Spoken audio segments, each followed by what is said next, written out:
অনেক সময় কিন্তু এরকম হয় যে মাছ গুস্ত খাতে খাতে ওগুলা খাতে আর ভাল লাগে না, অথবা মাসের শেষের দিকে এরকমও হয় যে হতে বাড়িতে কোনো বাজার সদাই নাই, তো সেই সময় কিন্তু ঝটপট এই তরকারিটা রানলে ভাত খাওয়া কোনো ব্যাপারই লয়। তো এটা রানতে কিন্তু খুব একটা বেশি উপকরণেরও দরকার নাই, আবার কিছুই লাগবে না, খালি কয়টা ডিম থাকলেই মনে করো যে হয়ে যাবে।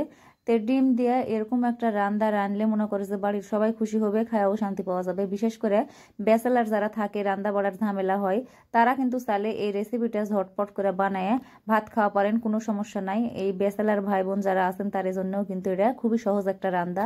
তো এটা কোনো ব্যাপার লয়, পয়লায় পেঁয়াজগুলা খুব ভালো করে আওড়ায় নেওয়া লাগবে, নেওয়ার পরে কিন্তু এই জায়গাত ময় মশলা দেওয়া লাগবে।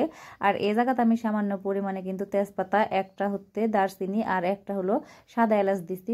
দেওয়ার পরে কিন্তু তেল দিয়ে পেঁয়াজগুলো কিন্তু আওড়ায় লিছি, তারপরে পানি দেওয়ার পরে এই জায়গাত কিন্তু ময় মশলা দেওয়া লাগবে। তো এই জায়গাতে আমি হলদির গুঁড়া, নুন, তারপরে ধনের গুঁড়া, জিরার গুঁড়া, আর সাথে কিন্তু দিয়ে দেওয়া লাগবে আদা রসুন, আর তারপরে দেওয়া লাগবে হলো ঝালের গুঁড়া। এগুলা দেওয়ার পরে খুবই ভালো করে কিন্তু এটা কষায় নেওয়া লাগবে। এই মশলাটা খুবই সুন্দর করে কষানো লাগবে, কষালেই কিন্তু রান্না খাতে ভালো হবে। তারপরে কিন্তু এই জায়গাতে আমি টমেটো কুচি দিছি, এই জায়গাতে আমি দুইটা ছোটো ছোটো টমেটো দিছি। এই টমেটোগুলো কিন্তু আমার বাড়ির গাছের।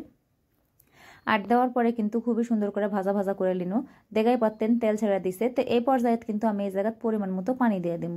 তো এই জায়গাত কিন্তু আমি একবারেই পানি দিব, পরে কিন্তু আর পানি দিব না। তো সেই জন্য মনে করো যে পানি দিয়ে দিনু, দিয়া ওদিকে ঢাকা দিছি, ওদিকে ওটা সুন্দর হয়ে হতে থাক। আর এদিকে কিন্তু আমি 3টা ডিম লিছি, যেহেতু আমার বাড়ির 3জনই মানুষ। তো এটা হতে পরিমাণ বুঝা তোমরা এই তরকারির পরিমাণ বাড়াবার কমাবার পারেন, কোনো ব্যাপার নাই। তো যাই হোক, তারপরে এই জায়গাতে আমি 3টা ডিম 3টা বাটিত খুবই ভালো করে ভাঙ্গা লিখতি। এটা লিলে আসলে মনে করো যে এরকম করে লিলে দিতে সুবিধা হয়, সেই জন্যে।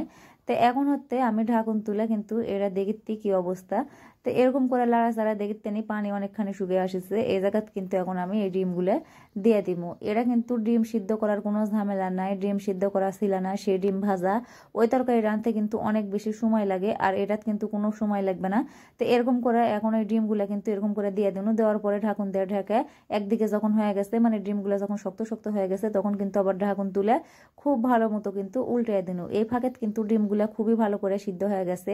তো যাই হোক, তারপরে যখন তরকারি একেবারে হওয়ার পর্যায়ে চলে আসছে, তখন কিন্তু এই জায়গাতে আমি সামান্য পরিমাণে ধনের পাতা দিয়ে দিন, আর হতে কাঁচামরিচ দিন। কাঁচামরিচ দিলে কিন্তু খুব সুন্দর একটা সুগন্ধ হয়, সেই জন্যে।